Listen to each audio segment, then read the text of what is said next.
कर्मी हैं। इस मामले में कर्मचारी चयन आयोग में गोपनीय शाखा में सहायक के पद पर तैनात उमा आजाद, उमा के 2 बेटे अखिल और नितिन आजाद और उमा के डॉक्टर समेत 6 लोग गिरफ्त में हैं। कल विजिलेंस ने उमा को 5,000 रुपए की रिश्वत लेते रंगे हाथों पकड़ा था और फिर हमीरपुर में उमा के आवास पर रात 12 बजे तक विजिलेंस की टीम ने पूछताछ की थी। पूरे पूछताछ के दौरान विजिलेंस की एएसपी रेणु शर्मा भी मौजूद रहीं। विजिलेंस ने उमा और सभी आरोपियों के खिलाफ भ्रष्टाचार निरोधक अधिनियम के तहत केस दर्ज कर लिया है और आज सभी आरोपियों को हमीरपुर न्यायालय में पेश करेगी। आरोप है कि हिमाचल प्रदेश कर्मचारी चयन आयोग की कर्मचारी उमा आजाद ने JOAIT की परीक्षा की आंसर शीट के लिए हमीरपुर के ही एक अभ्यर्थी से 5 लाख रुपए में डील की थी। यह परीक्षा कल ही यानी रविवार को होने वाली थी, लेकिन अब यह परीक्षा रद्द कर दी गई है।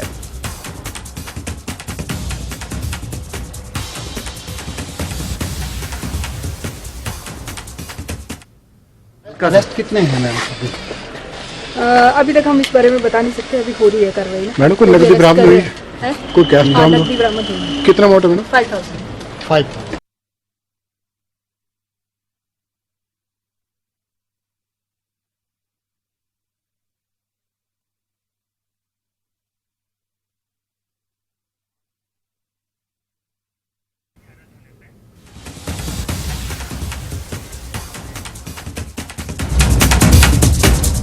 और इस बारे में ज्यादा जानकारी के लिए हमारे साथ हमारे 2 संवाददाता जुड़ रहे हैं। एक बार फिर पहले हम आपको ये बता दें कि पेपर लीक में अब तक 6 लोग गिरफ्तार हुए हैं और ये मामला है एसएससी की महिला कर्मी, 2 बेटे और नौकर की गिरफ्तारी हुई है। हमारे साथ हमारे संवाददाता रणवीर जुड़े हुए हैं और जसबीर भी हमीरपुर से जुड़े हुए हैं। रणवीर, पहले आपसे जानना चाहूंगा पूरा मामला क्या था और किस तरह से इसका पर्दाफाश हुआ है?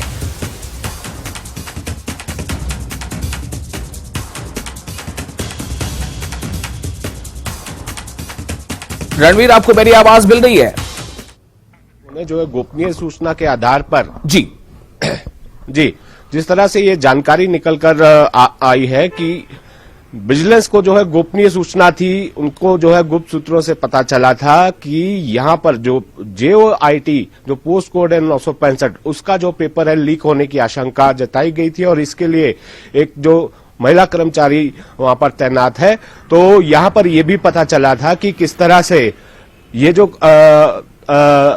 खरीद फरोख्त होनी है उसको लेकर जो है किस तरह से जो बातचीत जारी है। तो इसी सूचना के आधार पर एक सुनियोजित तरीके से विजिलेंस की टीम ने जाल बिछाया और इस महिला अधिकारी को पकड़ा गया। अभी तक की जो जांच इसमें हुई है, प्रारंभिक तौर पर ये निकल कर आया है कि 2 लोगों को तो ये बेच दिया गया था और एक जो डील हुई थी जो पहले 5 लाख बताई गई, फिर उसमें ये बताया गया कि उस अभ्यर्थी के पास जिसने ये पेपर खरीदा दलाल के माध्यम से, उसके पास उतने पैसे नहीं थे, तो लेकिन एडवांस के तौर पर जो है 2.5 लाख रुपए लिए गए हैं। ये बात जो है कबूल की गई है। तो यहां पर अभी ये आशंका जताई जा रही है कि ये एक बहुत बड़ा नेटवर्क हो सकता है, क्योंकि हिमाचल में इससे पहले भी जो है पेपर लीक हुए, जैसे पुलिस पेपर भर्ती लीक हुआ और यहां पर एक आरोपी से पूछताछ में जो है ये भी पता चला है, जो जानकारी विजिलेंस की तरफ से निकलकर आ रही है सूत्रों के हवाले से, कि उस आरोपी ने जो मुख्य आरोपी महिला है जो सीक्रेसी ब्रांच में वहां पर तैनात थी, उसके बेटे ने पिछले साल जो है ये पेपर जो है इसी JOIT का जो एक पेपर है वो क्रैक किया था, 70 नंबर लिए थे। तो यहां पर कुल मिलाकर अब ये एक बड़े गिरोह की आशंका है कि ये जो है इससे पहले भी यहाँ पर जो है इस तरह के जो मामलों में जो है ये महिला संलिप्त हो रही है। इसके तार कहाँ जुड़े हुए हैं, कड़ियां कहाँ जुड़ी है, इसको जोड़ने में जो है विजिलेंस की टीम लगी हुई है। मामला जो है पिछले कल दर्ज कर लिया गया था, देर रात तक जो है पूछताछ आरोपियों से हुई है, आज जो इनको अदालत में भी पेश किया जाएगा। तो यहाँ पर राज्य जैसा कि माना जा रहा था, जैसे ही ये खबर निकल कर आई कि पेपर लीक होने की आशंका है और ये पेपर भी जो है पकड़ा भी गया है और ये जो आंसर के साथ ये जो है सॉल्व आंसर पेपर था, ये जानकारी जो है निकल कर आई और उसके बाद राज्य सरकार तुरंत जो है इसमें हरकत में आई और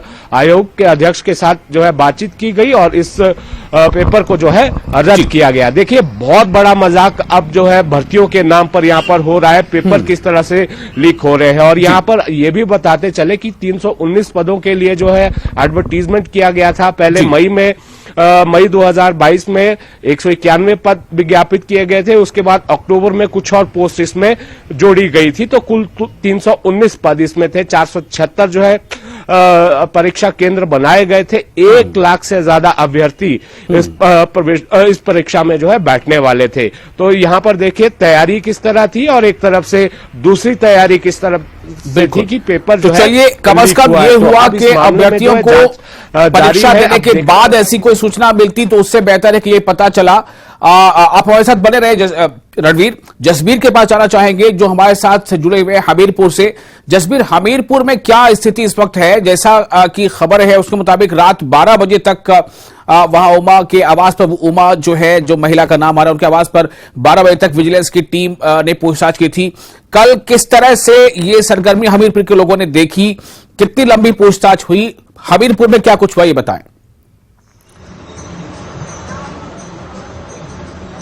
जी विशाल, मैं आपको जानकारी देना चाहूंगी, कल दोपहर 1 बजे से रात के करीब 12 साढ़े 12 बजे तक जो उमा आजाद का घर है 12 नंबर 7, वहां पे विजिलेंस की टीम ने दबिश ली है। अंदर जो भी लोग थे उनसे गहन पूछताछ हुई और आपको ये भी जानकारी देना चाहूंगा कि वहां पे घर के अंदर उनका एक छोटा बेटा है, उससे भी गहन पूछताछ हुई है। इसके साथ उनका जो नौकर है वो भी इस मामले में संलिप्त पाया गया है और उसके साथ 2 अभ्यर्थी जिन्होंने पैसे दिए थे उनसे भी गहन पूछताछ हुई और उसके साथ एक और अन्य व्यक्ति भी शामिल है। कुल मिलाकर 6 लोगों को पुलिस ने विजिलेंस ने गिरफ्तार किया है। उन्हें आज जो हमीरपुर न्यायालय है वहां पे पेश किया जाएगा।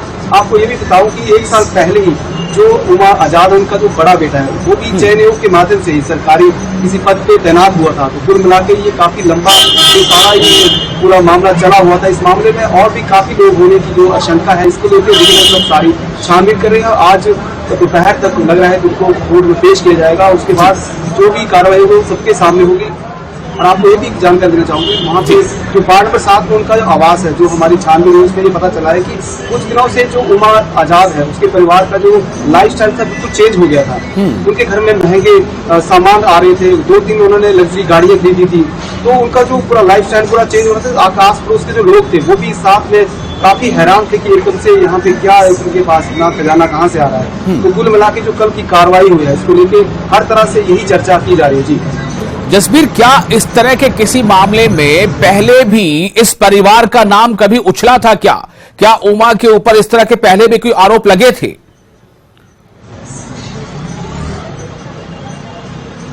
बिल्कुल विशाल, मैं आपको ये भी बात बताना चाहता हूँ कि कुछ साल पहले ही जो उमा आजाद है उसके ऊपर एक जाली जो प्रमाण पत्र प्रस्तुत करने के भी आरोप लगे थे और इस मामले में कुछ समय तक वो उमा आजाद सस्पेंड रही थी। बाकायदा कोर्ट तक मामला पहुंचा था और कोर्ट से उन्हें वो बरी निकले थे, हालांकि कोर्ट से बरी हो गए थे। लेकिन ये मामला जो पड़ताल में पता लगा है अभी माननीय न्यायालय के न्यायाधीन है, तो वहाँ पे विचाराधीन है मामला और अभी ये मामला चला हुआ है। तो इससे पहले भी ये इस महिला पे आरोप लगते रहे हैं।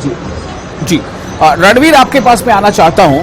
सरकार नई है और इस नई सरकार के शुरुआती दिनों में ही एक परीक्षा जो है वो रद्द की जाती है। परीक्षा होने से पहले और 6 लोगों को गिरफ्तार किया जाता है तथाकथित, अभी तक तो हम यही कह सकते हैं कि भ्रष्टाचार के आरोप में। मैं आपसे जानना चाहता हूं कि हिमाचल के युवा और वैसे युवा जो अभ्यर्थी हैं उनके लिए यह खबर किस तरह से आप देखते हैं? क्या उनके लिए यह मैसेज होगा कि सरकार ने तत्परता से काम किया, या क्या उनके लिए यही मैसेज जाएगा कि इस सरकार में भी यही सब हो रहा है?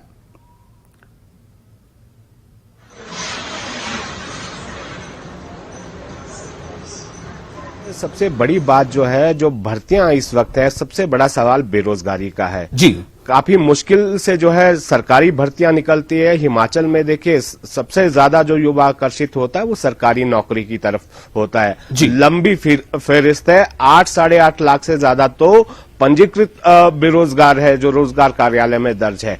जहां तक सरकारों की बात है, हालांकि इस सरकार के पास ये तो बहाना हो सकता है कि ये जो प्रक्रिया है ये पूर्व सरकार के समय में चली थी। मई 2022 में पद विज्ञापित हुए थे, अक्टूबर में कुछ और जोड़े गए, तो प्रक्रिया जो है जारी थी। ये तो सरकार को जो है बने हुए ज्यादा दिन तो हुए नहीं है, तो ये प्रक्रिया चल रही थी। एक ये हो सकता है, लेकिन जिस तरह से पूर्व सरकार के समय में हुआ है और उससे पहले भी आरोप लगते रहे हैं, तो ये बेहद निराशाजनक है। निराशाजनक सबसे ज्यादा उन युवाओं के लिए है जो मेहनत करते हैं, जो मेरिट में आते हैं, और इस तरह से जो है भर्तियां होती है। हिमाचल में सिफारिश के आधार पर कितनी बार भर्तियां हुई, इससे जो है इसमें कोई दो राय नहीं कि सिफारिशें यहां पर चलती हैं, और उसके बावजूद अगर किसी का नंबर भी आता है तो वो इस तरह के जब पेपर लीक हो जाता है, कितनी कठिन जो है परीक्षाएं होती हैं, और इसमें 1-2 महीने की तैयारी नहीं, सालों से जो है अभ्यर्थी जो है तैयारी करते हैं, और नंबर देखिए आप 1 लाख से ज्यादा अभ्यर्थी, तो ये अपने आप में मुझे भी लगता है कि ये मतलब सरकार को किस तरह से ये युवा रेट करेंगे, इस सरकार को, ये तो उनके ऊपर है। लेकिन हाँ, ये जरूर है कि परीक्षा देने के बाद और कुछ महीने इंतजार के बाद जब नतीजे का इंतजार होता है, तब अगर कभी ये पता चलता है कि परीक्षा जो है वो रद्द कर दी गई, तो शायद मुझे लगता है ज्यादा तकलीफ होती है। और इसमें अब आगे क्या कुछ होना है, कितनी जल्दी फिर परीक्षा की अगली तारीख आएगी, ये भी देखने वाली